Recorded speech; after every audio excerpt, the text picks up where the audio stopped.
Audit மத்திய அரசு தன்னுடைய கையிருப்பிலே வைத்துக் கொள்ள வேண்டும் என்று முனைந்த போது அந்த ஆடிட்டை தமிழக அரசு தான் செய்யும் என்று போராடி வாதாடி தமிழக அரசின் சார்பில் ஆடிட்டை நிர்ணயம் செய்து நாங்கள். இவர் எந்த அறங்காவலர் குழு உறுப்பினருடன் வந்து அழுதார் என்று கேட்டு விளக்கினால் அதற்கு பொறுப்பேற்க நாங்கள் தயாராக இருக்கிறோம். வாய் புளித்ததோ மாங்காய் புளித்ததோ என்ற குற்றச்சாட்டுகளை அவைத்தலைவர் அவர்கள் தயவு செய்து பதிவு செய்யக்கூடாது.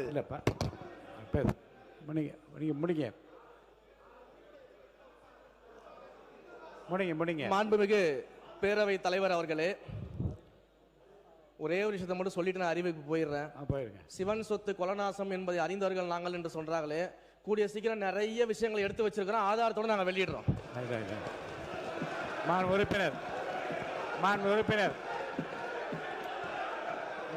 ஆதாரத்தோட வெளியிடுறேன்.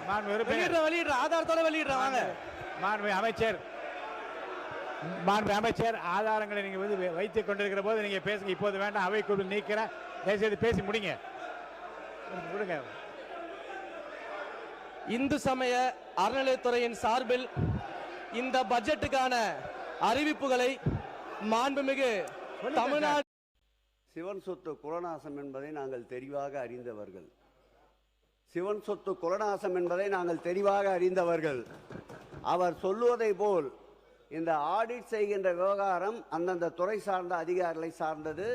இந்த ஆடிட் மத்திய அரசு தன்னுடைய கையிருப்பிலே வைத்துக் கொள்ள வேண்டும் என்று முனைந்த போது அந்த ஆடிட்டை தமிழக அரசு தான் செய்யும் என்று போராடி வாதாடி தமிழக அரசின் சார்பில் ஆடிட்டை நிர்ணயம் செய்து நாங்கள். இவர் எந்த அறங்காவலர் குழு உறுப்பினருடன் வந்து அழுதார் என்று கேட்டு விளக்கினால் அதற்கு பொறுப்பேற்க நாங்கள் தயாராக இருக்கிறோம். வாய் புளித்ததோ மாங்காய் புளித்ததோ என்ற குற்றச்சாட்டுகளை அவைத்தலைவர் அவர்கள் தயவு செய்து பதிவு செய்யக்கூடாது.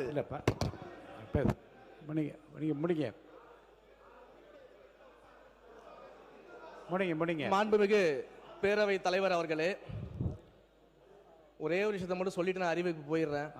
சிவன் சொத்து கொலநாசம் என்பதை அறிந்தவர்கள் நாங்கள் என்று சொல்றாங்களே, கூடிய சீக்கிரம் நிறைய விஷயங்களை எடுத்து வச்சிருக்கிறோம், ஆதாரத்தோடு நாங்கள் வெளியிடுறோம்.